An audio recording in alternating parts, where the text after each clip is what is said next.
The 78 cards of the tarot tell a number of intersecting stories, and of course, the order of the numbered cards matters. But how do you reconcile these stories and their order with the fact that when you pull cards, you have no idea what order they might come up in, and they might be referencing questions that you've asked that don't seem to have much to do with the quote-unquote original story. So how do you blend and integrate the stories that you learn when studying the tarot with your actual practice of tarot? And how do you conceptualize the majors, the minors, and the court cards in terms of their order and their stories? That's what this video is going to be all about, focused mainly on the Smith-Rider Waite system and how I read the tarot and work with these stories. In particular, how I fit the court cards in, and then how I work with an order, even though I have a kind of non-linear worldview. If you're new here, hi, my name's Avery, and I help justice-aligned, neurodivergent, and nerdy humans to cultivate ease and self-trust for growing into our emerging future. And one of the key kind of concepts in my work is really like working with the spiral, understanding that change and that time are spiralic, not linear. And the way I work with tarot really reflects this. I want to give credit at the top of this video to one of my primary teachers of the tarot, Lindsay Mack. You can check out her work. It's very aligned with a lot of what I'm going to be saying today, although I have built off of what I've learned from her and other teachers in what I'm going to be sharing with you. But the idea of the tarot as a spiral in general and working with spirals in the tarot is very much something that comes out of her practice, although I've also interacted with the idea of spiral time and spiral being in other parts of my spiritual practice and with other teachers. I want to give credit for that. Also, the images in this video come from a site called To Wander, TWO Wander. I just grabbed those so that I did not have to lay out all the cards for you and do this that way. I thought it would be easier to do this just looking at my screen with the sort of traditional Smith-Rider Waite images, which I don't have a deck like that. In my very large collection, I do not have a Smith-Rider Waite exact clone, so that's why we're doing it this way today. I am going to be talking mostly about the Smith-Rider Waite and Smith-Rider Waite based decks in this video, although pretty much it wouldn't have to be a clone that you're working with for this to apply, but specifically I'm not talking about like a Pip style deck or a Tarot de Marseille. I'm talking about illustrated minors, and I'm not talking about Thoth just because I don't know Thoth that well myself, so that's the grounding here. So just to get us started, a couple of overarching thoughts, and then we'll look at the pictures and kind of talk about some of the details. So the way I think of the story of the tarot, or the stories of the tarot, plural, is that I think of the major arcana as well as the numbered minors, so ace through 10 of each suit, as these spiralic stories. So they do each tell a story, and when you learn them, I think it is actually really helpful to have, even if it's a fairly linear story, to learn the progression, right? The idea of going from the ace to the 10 and what that looks like and what the view of that story is and what happens if we start here and we end here. And then I think as you learn the linear stories, you can then, maybe the next step is to build on that and thinking of what does it look like if it's a circle? So, what does it look like if we get from the ace to the 10 here, and then we come back around to the ace again? What does it look like to go through multiple cycles of the wands? And even though it's a little artificial as you're learning, thinking of them going in order and then coming back again, and what would that mean? And then, ultimately, we know that life doesn't usually happen in order. It's more of a spiral. And, the idea being that you're going to hit the same cards over and over again in your experience, that you're going to, it's not just a spiral, but it's also kind of like a wavy spiral, a path where you might hit the same card a bunch of times in a row. You might jump back and forth between 4 and 5 and 4 and 5 and 4 and 5 a bunch of times. You might go from 8 to 2, who knows? So the idea here is that the order does matter to me. Like, I do reference the order when I'm reading. I do think the numerology, the tarot is really interesting. And what cards come before and after what cards tell you something about even the meaning of the card on its own, even if you're looking at it, without like looking what's around it. It's almost like the cards that come to either side are sort of the invisible partners. So a good example of this would be the death card. Often when I think of the death card, I can't think of it without thinking of the experience of what I call suspension or the hangman. The cocoon, the experience of like feeling like you're stuck and not being able to move, right? Of all the layers that you kind of shed or like preparing to shed in this space, and then they're all shed in the death card. Like you can't get there without this. So even if you're not pulling the suspension card, I tend to think of it as an invisible partner. So that's one way in which, order does like show up in my reading. But also like the order isn't definitive. So of course, any cards can show up when you pull. I've often had things like asking, questions that would kind of suggest a chronology, and maybe you get an 8 and then a 7. But that, to me, is interesting to know the story and to know the numbered order. Not because going from an 8 to a 7 necessarily means you're going backwards, but it does reference something. Like it does, to me, bring in an interesting energy of like, oh, maybe, you're in this 8 space and like you're pulling in what you learned from the 7, or it's suggesting that there's something still to grab from that 7, or your order is actually like going the other way. But what does that mean? What does that look like? How does that like adjust the story? So if I think of the order as like a template or a starting point, then what actually shows up in a reading can interact with that template or starting point. It's similar to like, I'm very beginner to this, but if you've ever worked with the I Ching, and similar to the concept with the I Ching of like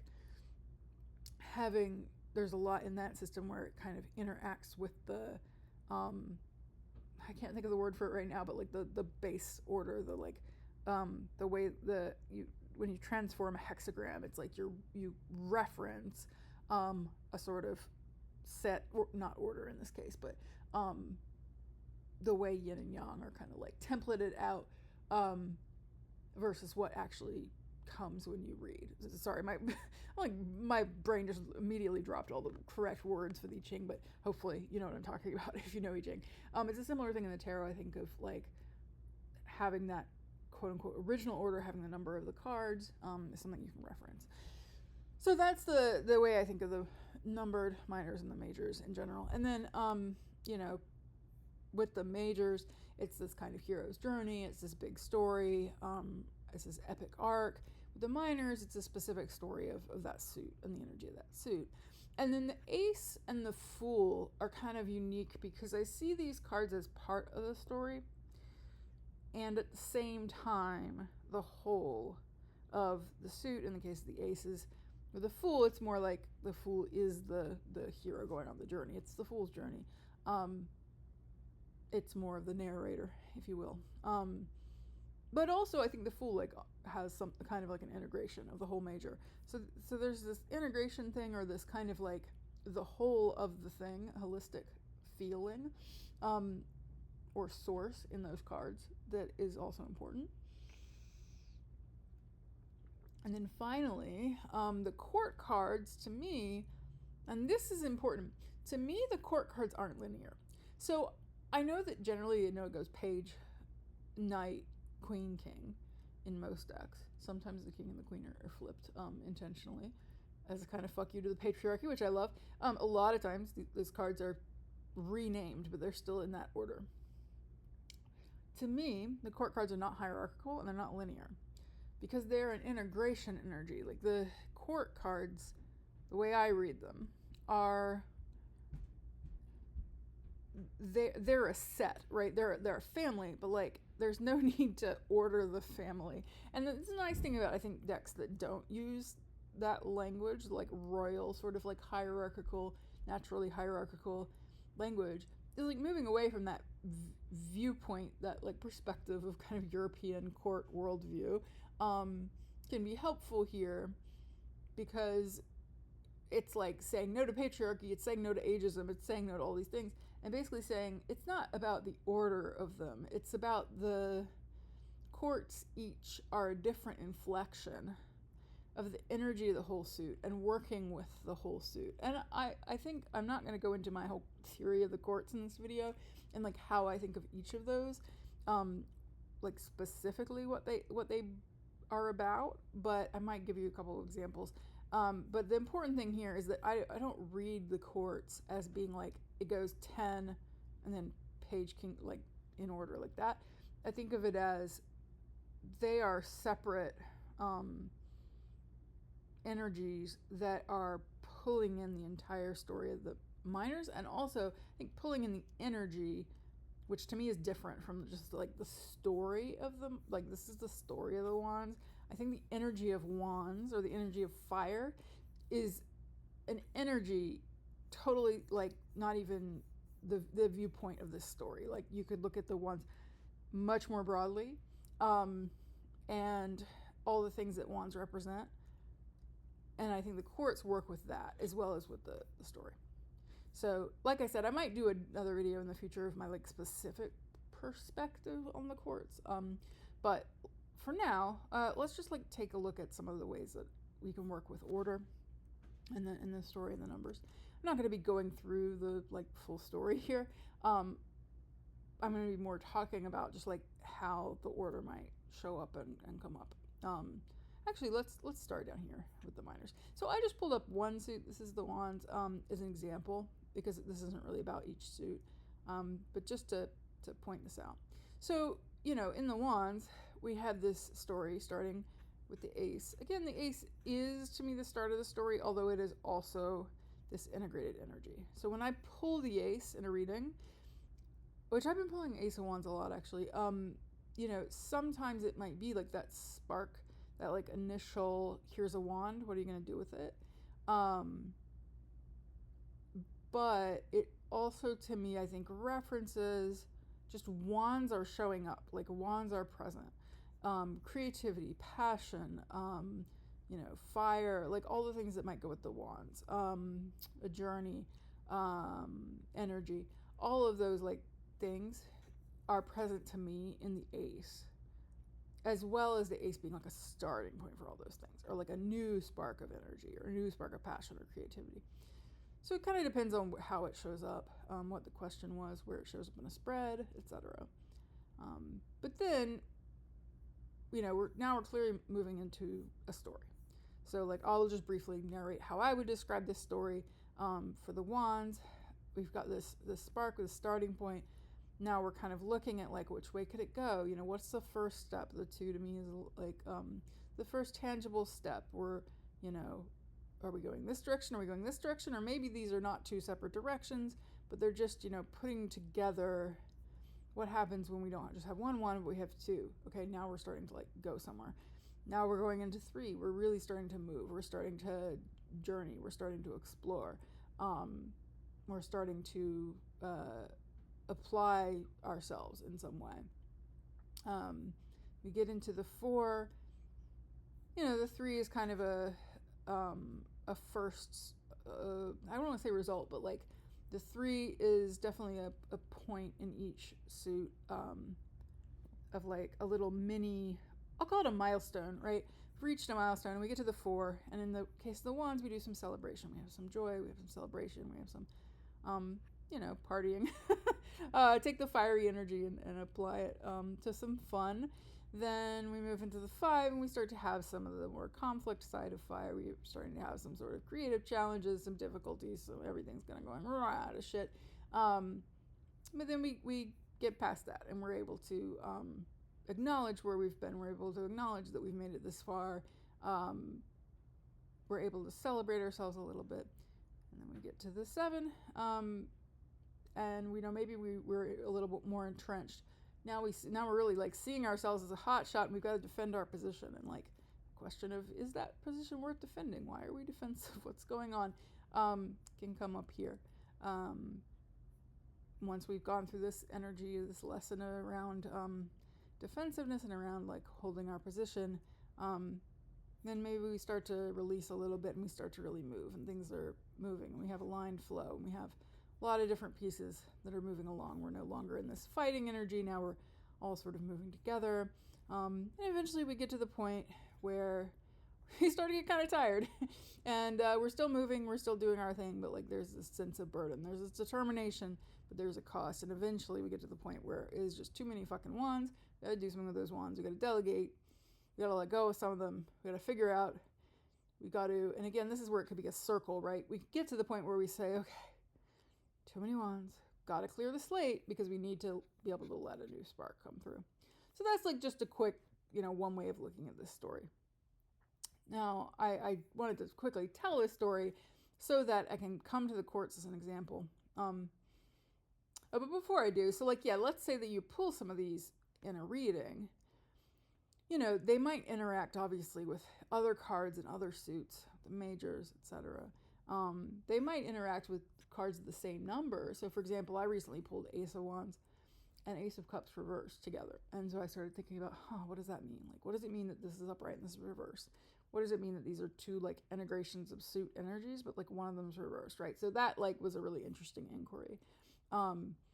If you have really high numbered cards in one suit and really low numbered cards in another, does that mean you're a beginner in one energy or further along the other? Well, I don't know, because if you get this 10 of Wands, that might mean okay, I'm just done with the wands right now and I'm moving to a different energy if you get a lower number of another suit. So they can interact. But let's say you just get two wands that are different numbers. Then I start kind of thinking about what is the interaction between those 2 points in the story and between where you are in that journey. Maybe I pull let's say it's a 3 and the 9 in the same reading. And let's say there's no spread, no positions, just to make this easier. Because that's where it obviously also gets richer, is if you have specific questions, then it might lead you a totally different direction. But just to make it easy, let's say that there's no particular positions and I pull these two cards. Well, then I'm going to ask myself, what's similar at this stage of the journey and this stage? What's different? Both of these are kind of a point of a lot of work. A lot of things are moving and you're doing a lot. There's a lot of implementation, I think, energy between these two cards. This is the little mini checkpoint in the story, but it's also the point where we're not just taking our first steps. We're actually really moving. We're doing a lot. We're juggling. Here we're doing a lot. We're juggling. We're a little more tired. Here we might be a little more optimistic. But there's that kind of interaction. There also, could be a question point of am I feeling like this or am I feeling like this? This to me feels a little more moving forward, not looking back. Whereas this one, there's this injury and this feeling of being injured and tired. And so where do I feel? It might be that there's two different wand stories. So I think the interesting thing about the minor suits for me is that you could read it as there's multiple wand cycles going on in your life at the same time, related to different things. So maybe you're having this 3 experience around sexuality or around a particular creative project, but then you're feeling this kind of in another project, or maybe an interest you've had for a long time that's really starting to get to the end of its cycle and you're starting to feel exhausted, and you're not feeling that possibility sense, right? So this could be 2 different wand cycles. So just some different ways you might play with the numbers coming up. And like I said, I'm not going to go in detail here, but I would say that this family of figures in the courts, they're all working with this energy in different ways. The page has this playful curiosity, this sense of trying things out and working with these energies. And I do take from Lindsay, one of the things Lindsay tends to say about pages, they're not children. They're not I've never done this before, but it's more, they are students for sure, but they have been through each of these. They've at least encountered and learned each of these energies. they're aware that there could be creative conflict, right? They've experienced this at least once. That's how I kind of think of a page. They've experienced each of these cards at least once, even if they're not necessarily experts. And so they're applying and playing with, in real life, these energies, even if they're still learning from them. The Knight is like moving and embodying, working with. Again, I'm not going to go through my whole theory, but I tend to think of the Page and the King with the story of the suit a little more, and the Knight and the Queen with the energy. This is just me. This is totally a me thing. It's not a like official thing. But I tend to think of the Knight as like embodying fire and like moving with fire. What does it mean to move with fire? I tend to think of the Queen as being resourced from fire. And what does it mean to like internally pull in and resource from and like internally work with the energy of fire? Like Knight is moving through the world and really embodying it in the movement, and then like the Queen, it's like almost going still and bringing it all in. And what does it mean when you like sit and allow that fire to build up and like nourish your inner flame? And then the King is going back out again, but now the King, I tend to think of the story a little more. And so the King, I think like, what does it mean if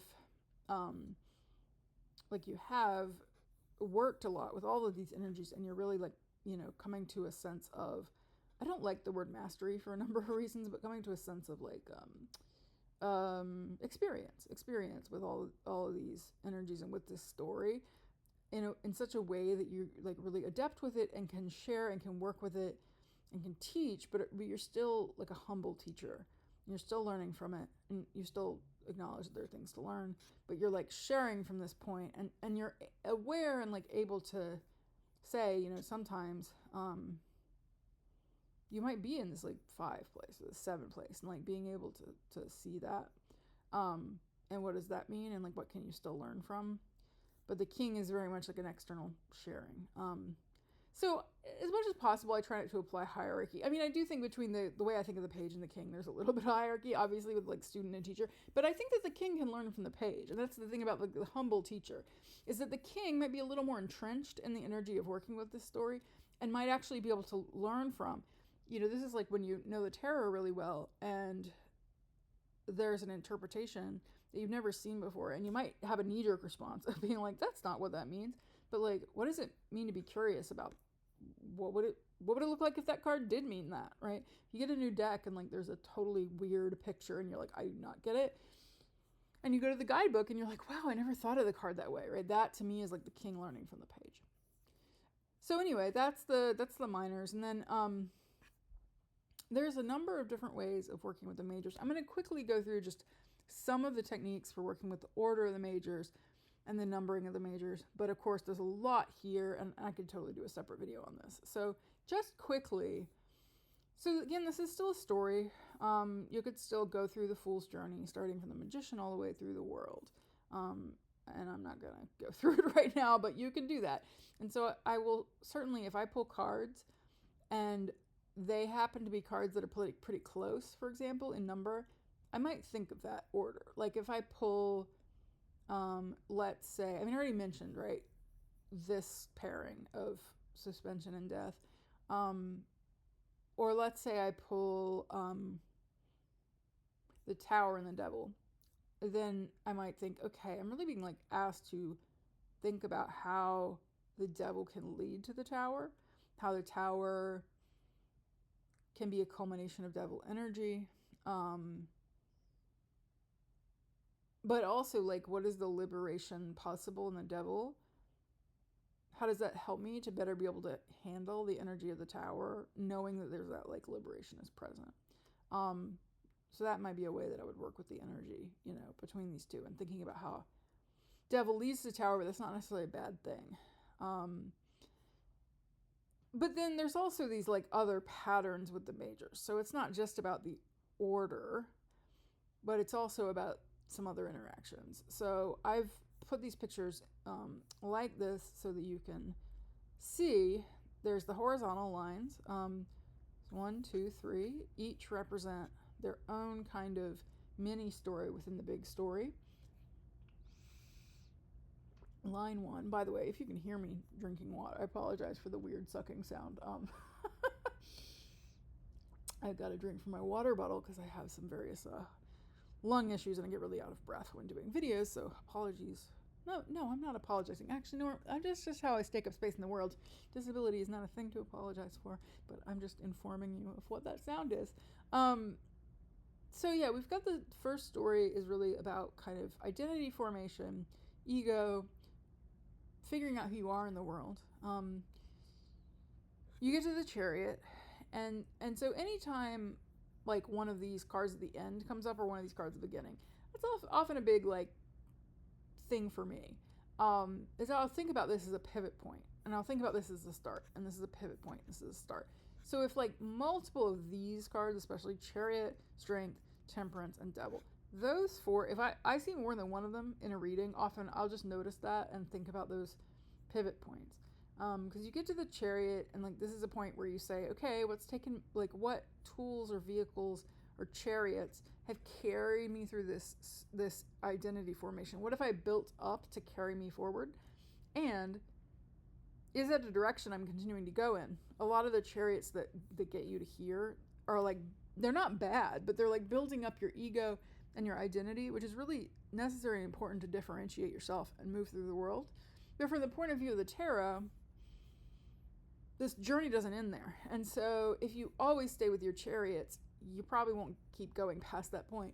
If what you want is like a spiritual process, right, and you want to get deeper and you want to see what you are underneath everything, then you kind of have to strip off those layers. And so you end up in Strength, where you've kind of made yourself naked and vulnerable and defenseless, and you're saying hello, you're greeting the lion without your armor. And the lion is, you're not going to get to know that lion in an intimate way if you show up with a bunch of armor. If you show up in your chariot looking like you're about to attack, you're going to see one side of the lion. But if you're able to come in this kind of unoffended way, in this gentle way, and say, hey, wildness, I want to know you, then it's very different. And so you say, hey, wildness, I want to know you, and you go into getting to know that wildness through this underworld journey. And so line 2 is kind of an underworld journey. It is a death journey. Like this is the kind of like building up of life, and then you have death. It is a cycle of getting naked, of breaking down, of unveiling, of transformation and transition. It is a lot about relationship and the other, but and like the collective, the experience of like living in society and the collective.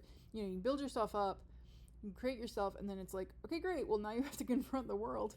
And so you go through this line where you deal with things like change being inevitable, where you deal with things like truth and what's around you, where you deal with things like not being able to control motion and having to go through this cocoon experience where you're kind of forced into stillness. And then death, in this like process of emergence. To me, death really should be called rebirth almost, but like this emergence from that cocoon, and like what do you become once you've gone through this underworld.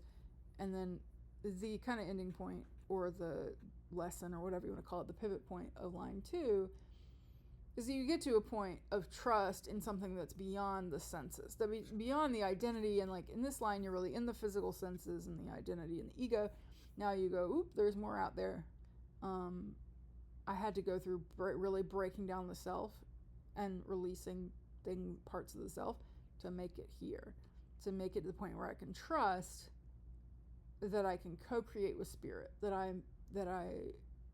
my path is not just about what I can control, that there's other things there, and I can alchemize and blend what I can understand with my logical mind and what I can't. And that pivots you, stepping in this co-creation with spirit and stepping into this alchemy place. That pivots you into line 3, and line 3 I see as being all about a kind of like spiritual transcendence, but my worldview is not like one of, non-attachment and like detaching from the physical world, right? It's not that, but I think of it as being like connecting with the energy of everything and the world energy, right? The energy of like undifferentiatedness, I guess. Once you've gone through this underworld journey and you've stripped away a lot of the ego, it's like, then where do you go from there? And it's almost like another layer of that, another level of that. The tower has echoes of death. So like, I think it's really interesting that you get into this place of trust, and then the next place you go is actually a place of like the inner critic and the inner voice speaking up and trying to like trap and hold you, and tell you that you can't move. And the reality is you can. And the good news is you kind of learn that in the last line, and so you're able to move forward. But like it is kind of a funny place to start with the devil. Yeah, I think that's all I'll say about that for right now. But you're in this place where it's like, okay, great, you've learned that like your ego isn't the be all and end all, but now you have to practice that. You have to like feel that resistance from yourself and keep going. And you go through the tower, and then you go through the healing energy of the star, and then you dip back down into the moon and like the challenges of uncertainty and the challenges of the dream world and the subconscious and all of that. And then there's the sun, the happy baby is never my favorite sun, because I think it's like visibility. Now, like, there's actually a lot of challenge in visibility and brightness and seeing. Sometimes the sun burns you. And then this like penultimate energy of judgment before you get to the world, and you get to this like final integration place that is really not even about you, in the way that temperance is kind of like co-creation between you and spirit. I think the world is like, no, I wouldn't say like that you're erased, but I would just say that it's about, it really is about the whole. Now we're back to the whole before we move into the one again. So anyway, that's my quick kind of view. I guess I did kind of tell the story, but those are those like mini stories. And so when I see two cards from the same story pop up, or when I see cards from different stories, I'm often kind of thinking about, where do they fall in the story? And what will that tell us? That sort of like also references the vertical lines, because if you have two cards that are at the exact same place in the story, then you're working with a vertical line. So here's one. So like if you get High Priestess, for example, and Hermit, they're in a vertical line. So there's a shared energy between the three cards that fall at the same spot. And I think it's a really good exercise when you're learning. It's a great exercise to kind of think of your perspective of how would you tell each of these stories. I think it's also a great exercise to think about, what does High Priestess, Hermit, and Tower have in common? What does Lovers, Death, and Judgment have in common? Like, just on their own, just like, what are the energies of those cards, and what do you notice that's similar? And then you could think about, like, what does it mean that they all fall at this part in the story? So, like, what is, like, kind of penultimate about these ones? What is kind of a starting point about these? What does it mean that these ones are in the middle, whatever it is, like the place they take up in the narrative. And so if you're noticing that you're pulling, multiple cards in the same vertical line, that can be something that's really interesting to note. I think the only other thing that I want to point out before we close is the numerology. So the actual numbers, you may have heard of the concept of a tarot constellation or teacher cards. This all comes from the work of Mary Greer, and some people have elaborated on it, but the idea that it's significant when you have a relationship between cards that reduce to the same number. So numerologically speaking, and there are different numerologies, by the way, but this is one. I can't remember whose it is. I want to say, no, I was going to say Pythagoras. That's not right. It's one of the Greeks, I believe, one of the Greeks, but I can't remember which Greek, so just go with it. A Greek guy. This kind of numerology, what you would do is you would add together digits and reduce them down. So there's a relationship, for example, between Justice and High Priestess, because 11 is 1 plus 1 equals 2. So 11 is 2 ones. 1 plus 1 equals 2. 12 1 plus 2 equals 3. So the Hanged and Magician, they go together. So there are these kind of families or constellations. A lot of them it's just 2 numbers, but some of them it's 3. So for example, if you think about it, you can get to 1 in 2 different ways, because you can get to 1 plus 0, that's 10 wheel, 1 plus 0 equals 1, or Sun, 19, 1 plus 9 equals 10, and that further reduces. So that's actually a family of 3. Sun, Wheel, Magician. Judgment, same idea. 21 reduces to 3, but so does 12. So Judgment, Suspension, as I call it, Empress, and so on and so forth. Did I do that right? No, I didn't. I was like, that isn't right. Sorry, world, not judgment. 21. 21, my bad, 21. I was like, judgment and Empress do not go together. Yeah, sorry. World, suspension, and Empress. No, judgment goes with 2. So judgment is 20. So 0, 2. So judgment, justice. I was like, judgment and justice definitely go together. Judgment, justice, high priestess. Judgment, justice, high priestess. So 20 reduces to 2. Reduces directly to 2. And then justice, 1 and 1, reduces to 2. So you notice it's a little bit different. Like judgment goes to high priestess, justice goes to high priestess, as opposed to sun goes to wheel and then to magician. So they're a little bit like, those are a little bit different.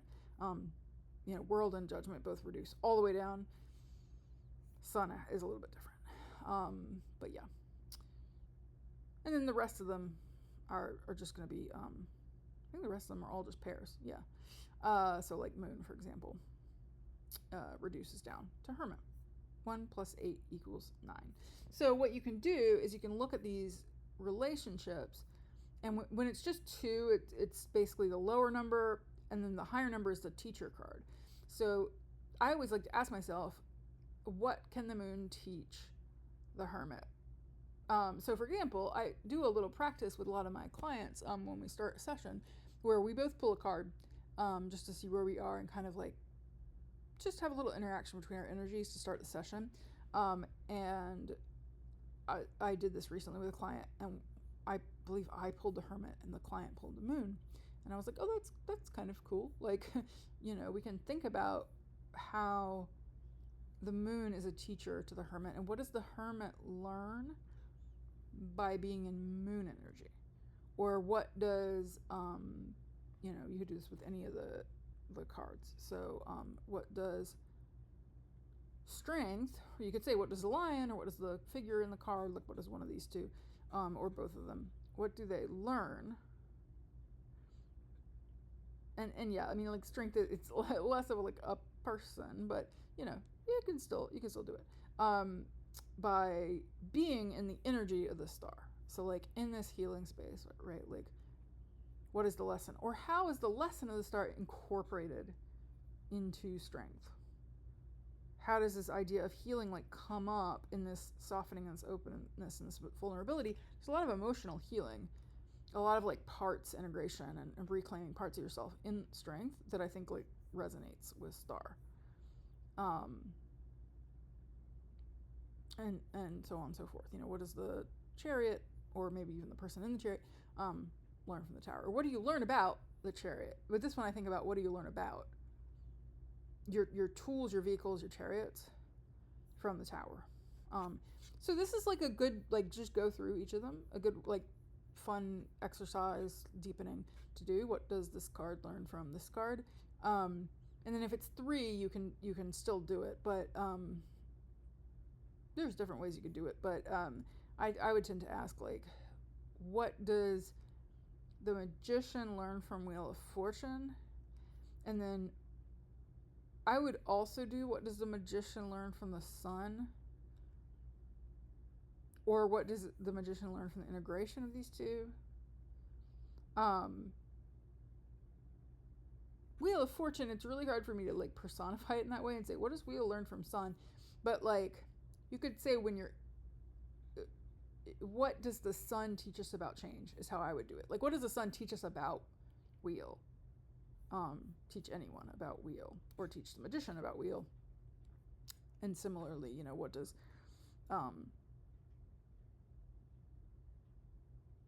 judgment teach? I had to think about this. Teach the high priestess about justice. So, like, justice is a teacher for the high priestess, but also, what does judgment teach the high priestess about justice? But you could do this any way you want to. But that's just one more pattern that I think is useful. Again, you're not often going to pull in that way. Like, you're not often going to happen to hit some of these patterns, but when you do, it can be interesting. And even if you don't, it's like the silent partner, that you can deepen your relationship with the high priestess through understanding how she or they relate to justice and judgment. Okay, I think that's about it for this little dive into the order and the structure of the tarot. I'd love to hear your thoughts. How do you work with this? Does this like influence your pulls? Have you done some of these practices? I'll try to remember to leave in the description like some of these prompts for exercises you can do with the structure, but also I do offer mentoring sessions, and so if you're working with the tarot and you're looking for a little extra support, if you're needing some guidance or some exercises or to talk through, practice together, you can find those on my website, on my one-on-one page. There's a link below, and you can book a mentoring session. So I'd love to work with you. Also, do check out my newsletter because I often use the perspective of the tarot and doing some exclusive writing on the newsletter, but I also will let you know when there's new videos, new blog posts, new free resources, all the fun things, and also discounts and early access to offers that are coming up. So that's just how you can stay in touch with me, and I'd love to see your comments down below about your thoughts, any questions you have about this, or any videos you'd like me to go deeper on stuff I've covered here. Otherwise, we'll just see you in the next video.